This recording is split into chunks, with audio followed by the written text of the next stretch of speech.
So I'll just, even though because of the aging of these schemes, now a lot of people would be aware of what has actually happened over the years. But I'll try to encapsulate in a couple of slides what has happened in the last couple of years and what is the outlook from here. So I'll focus on distribution sector.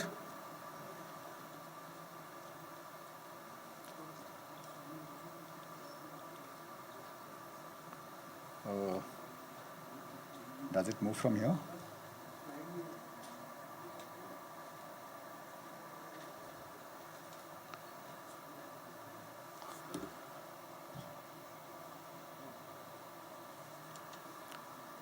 Yeah, it's moving now.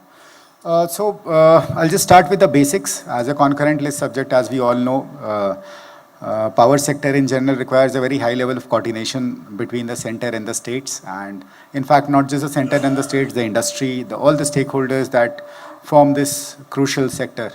So I believe, compared to any other sector, I've seen a couple of sectors, but this is somewhere where industry participation is at probably the highest level, and a lot of policy feedback, a lot of stakeholder consultation happens before a policy formation. There's a lot of concurrent review that happens, and because of the absolute quantum of works that happens outside the government here, there is no way that government alone would be running this entire thing. And as increasingly, generation was at least one side.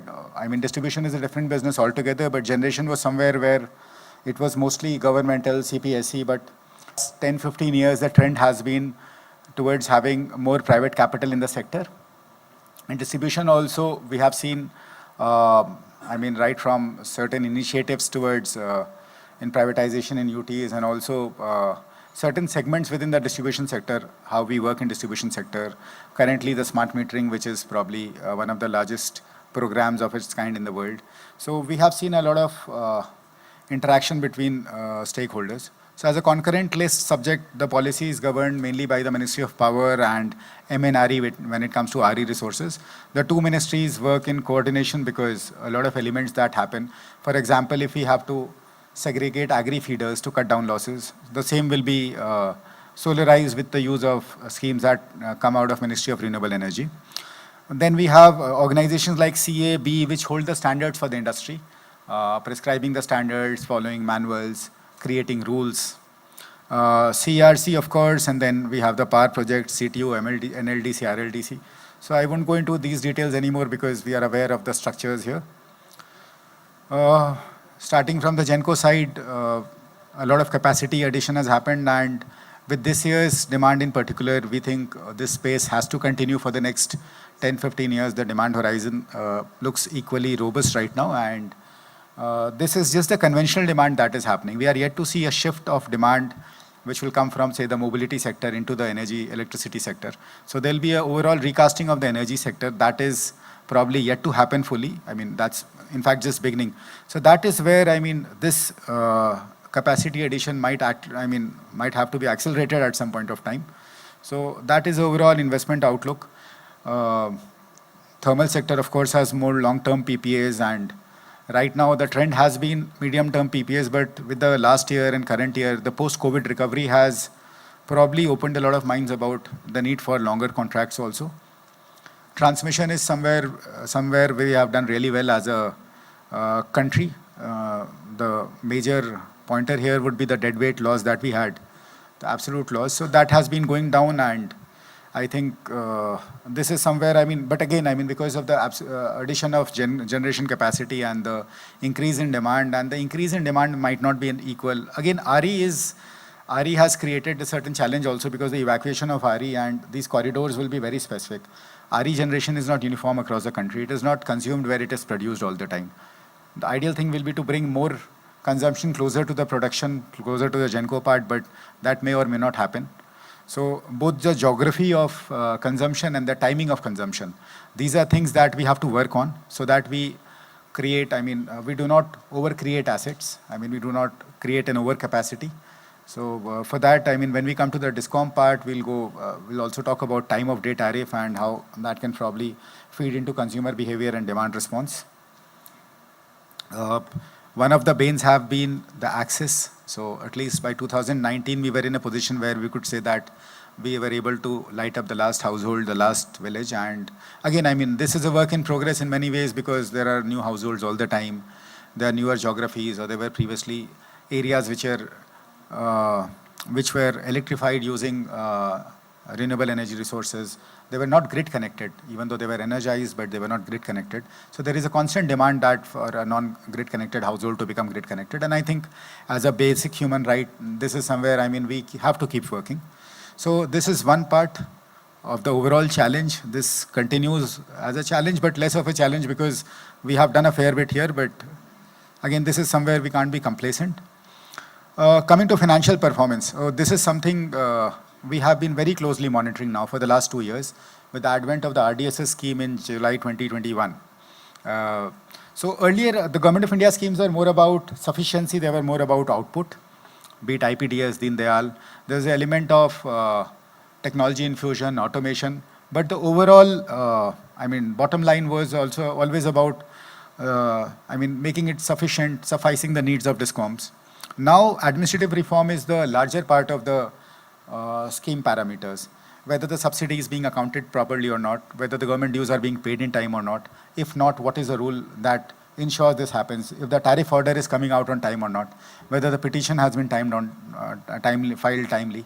So these are our basic parameters now. And also, I mean, of course, metering of government offices to begin with, commercial industrial consumers, and system metering, and then, I mean, eventually all the government, all the residential consumers metering as well. Last year was an exceptional year. I think, yes, we have data for 21-22. So 21-22 was an exceptional year because probably the performance is very good because all the subsidy, almost every state paid up the subsidy. So that was one reason that collection efficiency was extremely high. Where we still face a challenge is the billing efficiency. There has been improvement, but if you can see the last couple of years, the improvement has not been extremely significant. So this is where a lot of our investment will go in now. In the entire RDSS scheme, we have already sanctioned around 1,20,000 crores of capex, which specifically focus on augmentation, creation of newer load centers, augmentation of old feeders, reconductoring. So we believe, I mean, we can do a fair bit of, I mean, improvement in our billing efficiency in that. And overall, with system metering, we also hope to have more and more energy accounting so that any gaps in billing collection are easily looked at and corrected at source. While these are good numbers, but even though we have had a good year in, I mean, relatively less losses, but the cumulative losses have been growing and the kind of carrying costs they have. So that is really a challenge.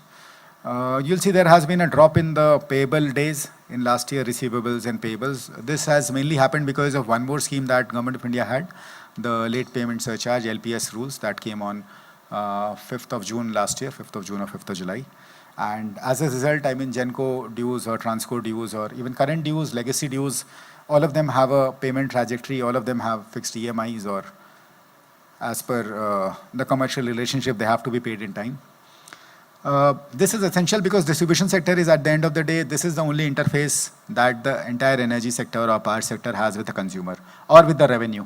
So, I mean, Genco otherwise or a Transco otherwise will not have any revenue stream if not for the DISCOM. So since all the interaction happens at the DISCOM, if the DISCOM is not viable, the DISCOM is not healthy, nothing else happens. What has happened in the past also, in the last decade also, we have seen a lot of loan assets turning bad.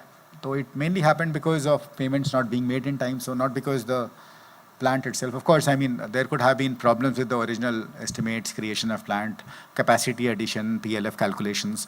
But at the same time, I mean, if the cash flow does not happen on time, even a good asset, even a viable project, even a going project might go bad. So this is something that we have been trying to correct through these schemes. This is the overall timeline of how things have happened, the chronology, and here we are at 2021 with RDSS and the predecessor schemes. So RDSS differs in a very significant way because it is no longer output based, this is outcome based scheme, and unless you do a certain, unless you achieve a certain level of performance, you are not paid. So the entire grant in this scheme is an incentive. So this is a very new concept for Government of India schemes in general. Even though, I mean, all the other schemes had parameters, but The monitoring was more advisory, the monitoring was more prescriptive. Here it is absolute in a sense. So nothing moves without a certain reform happening, a certain financial commitment being met, a certain government due being paid. So all these parameters are happening in concurrent evaluations. So these are the reforms. I've already talked about most of them. Besides, then we also have the additional prudential norms. So PFC and REC, being the largest NBFCs in the power sector, have also realized that these commitments have to be seen not just at the level of grant disbursement of Government of India, but also loan books of the companies. So PFC and REC have been following the approach of additional prudential norms, where they also look at these parameters, operational parameters of a DISCOM, whether a tariff petition has been filed or not, to see that, so as to ensure that a DISCOM has more than one reason to ensure timely tariff, or in case, say, if FPPA has, a petition for FPPA has to be filed, if MYT has to be filed. So that is a level of regulatory following up. There is a process going on for mandating accounting standards for DISCOMs. So we are following ICAI guidelines, but however, there are times that we find that how we look at things, the aging of, say, receivables in power sector might be slightly different from other sectors. So we need to have sector-specific guidelines. We need to have sector-specific outlook for this. So again, also integrated rating of DISCOM, as we all know. So here we have a, this is in its 12th year now, and this is being used as a parameter by a lot of financial institutions outside the power sector also. Then you have a corporate governance guidelines for DISCOMs. So this basically began as some guidelines. Gradually, we have reached a total set of 37 guidelines, which includes things as diverse as appointing of directors or constitution of audit committee, to say the kind of IT adoption, having an IT cadre. So everything that is desirable, everything we see in a utility anywhere in the world, we believe, that should be in the Indian system in a couple of years. And this cultural change is essential to ensure all the reforms we want to bring on are ushered in with the right mindset. So now we have 37 guidelines. Of course, all of them are not equal in a sense, so they can't be yes-no parameters. So we are in the process of assigning weights to them. So for corporate governance also, probably in a couple of months, we'll start having a probably an objective criterion that DISCOM has scored 70, 60, 65, rather than being compliant, non-compliant, which is a slightly confusing. It's not easy to understand what it means by compliant.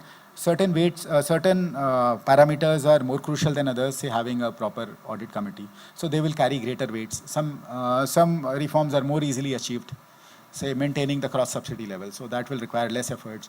So depending upon that, we'll be assigning weights and trying to create an objective criterion for this. The revamped distribution sector scheme is well known. So with an overall outlay of 3 lakh crores, 1.5 lakh crores in smart metering and related AMI infra, which is implemented in DV foot model. So, and then of course the distribution infra strengthening modernization. We have already sanctioned most of this budget availability. And if there is continuous demand, the ministry might also need to ask for additional funds, for which the ministry is prepared, because at the end of the day, the kind of multiplier effect this will have in terms of loss saving, in terms of infra availability, and also because of the kind of growth we have seen in the last 2-3 years in particular. So our projections have to be, again, rejigged. They have to be made more real, and to have that kind of transmission capacity, even if we can add that transco level, at the DISCOM level, we need those capacities. Here, we'll also have the challenge of having, say, not just a challenge, it's also an opportunity in terms of a revenue stream for the DISCOM. More and more EVs plugging into the DISCOM infra. So the upstream infra will be a very crucial piece of the entire puzzle, because even if you deploy more chargers or even if you have more cars, the enabling infra has to flow from the DISCOM, and the DISCOM has to be in a financially ready position, and also having a product as to how that will be packaged and how that can be deployed. Because if you go by a general growth, this is a growth that will not happen in pockets. It will not happen uniformly. So this is not a general 10% growth. You'll have pockets of 300% growth. Say where a STU depot is, you can have 1,000% growth in a span of 1 year. So how do you deal with these changes? Because it will affect your DT, it will affect your PT, it will affect your upstream infra also. And a residential society might have a 500% growth suddenly. So how this planning will happen, this is something again we are looking at right now. The eligibility for RDSS, I mean, we have taken up most of the state discoms. A couple of state discoms have yet not given their assent, but most of the state discoms are on board with the scheme, its guidelines, and the pattern of loss reduction. Every discom has a loss reduction trajectory. In total, that will take us to around 14% AT&C losses, 13.5% AT&C losses by 2025-26 financial year, and an ACS ARR gap of 0. So far it looks achievable, and I mean, we'll need continued government support for. That is one reason that in this scheme we have taken approval from the highest level, the state cabinet. So we needed that kind of buy-in to move forward with this scheme. It has become a much more sensitive thing for state finances now to deny power department. At the same time, to be fair to the state finances, we are trying to make the subsidy accounting that the DISCOM does to make it more transparent, more clear, reconciling these subsidy bills so that the government, I mean, state finance is assured that the subsidy bill that is coming to the state finance is actually the right subsidy bill, and it is not just a subsidy bill which also contains some part of probably losses, inefficiencies. So they should not be loaded into a subsidy bill. DISCOMs will prepare DPRs, work to be undertaken. There is a result evaluation framework where after a DISCOM does a certain number of pre-qualifying conditions, only then it is evaluated for results. There it again has to score 60 marks on a financial, of which the financial stability matrix is the majority, almost 60%. So DISCOM has to do really well on AT&C, ACS, ARR in every year manner, otherwise it does not qualify for the funds next year. Coming to smart metering, some of the reasons we already know in the industry, and maybe, I mean, as we deploy, we'll probably know more and more because we haven't really reached to what the data can unlock, the kind of data that is being generated, 96 packets per day, almost 30, 40 parameters. So, I mean, this kind of volume of data we might have hardly handled in any power sector scheme at least ever before. So what will be the right set of analytics? What all can we get out of this? So these are test cases. We have sanctioned by now around 20 crore meters. 6 crore smart meters have been awarded already. Mainly the phase A meters, part 1 meters, which was Amrut cities, government, commercial and industrial consumers, and then feeders with high losses in rural areas also, urban areas also. A lot of states have packaged their phase 1, phase 2 together also. The greater focus is of course system metering. I mean, of course we want every meter to be smart, but the system metering has to come very quickly now. As a company, PFC has been supporting the Government of India initiatives right from APDRP, RAPDRP days. In RAPDRP, we began the journey with IT enablement of large towns, and almost 1,200 towns started having some form of metering, billing data or softwares, and then MBCs, other modules were given. Then we also started giving SCADA systems. So 57 towns were complete. So this was the first time we had distribution SCADA anywhere in the country. In IPDS, we started with the process of giving ERP, at least the 3-4 major modules, material management, HR, and we also started with RTDAS of 1,400 towns and IT enablement of smaller towns now. In RDSS, now our ambition is bigger. We are covering every census town in the country with some sort of IT enablement. The largest towns will have SCADA, DMS, OMS, the full package. The mid-sized towns will have a SCADA with basic control features, basic operationalities, and then the smallest towns, the census towns, will have RTDAS systems, or if in case a state has the ambition, probably we can go for basic SCADA there also, with FPIs across the board so that crew management becomes easy and fault location becomes easier. There is less drudgery, there is more efficiency. I mean, all in all, I mean, IT anyways is a force multiplier in the distribution sector, and we want to leverage it fully. Additional borrowing space, I mean, this is mainly for how the states behave with us for. Then coming to LPS, I've already talked about LPS. This is some impact of the LPS. The legacy has gone down sharply from 139 to 75,000 in a matter of, so the slide is not entirely updated. We have data till June. The July data must have also come in, and there is a fixed trajectory. It's happening. Very few states are going into regulations, and if they are going for very few time. I mean, very little time. And the current overdues, of course, I mean, this depends on the day the data has been captured. So this light blue zone will not mean much because it just depends on the cycle. So there are certain days when it will be less, it will be more, but there's a fluctuating figure, and the main issue is the dark blue part, which is the actual legacy liquidation. The light blue anyways has to be paid as per contractual terms in 45, 90 days, whatever is the. And this is the overall role of PFC as GOI's key financial partner in the power sector. The company financials are there for everyone to see. I think this is well tracked. What has changed for us is the last 1 year, 1.5 years, the articles of association were amended because many of the conventional outgoes in the sector, especially the generation sector, are no longer happening.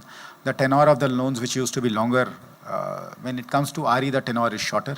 So some changes have happened on that front. At the same time, with our understanding of this sector, we started venturing into electromechanical sector first and backward and forward linkages of energy sector initially.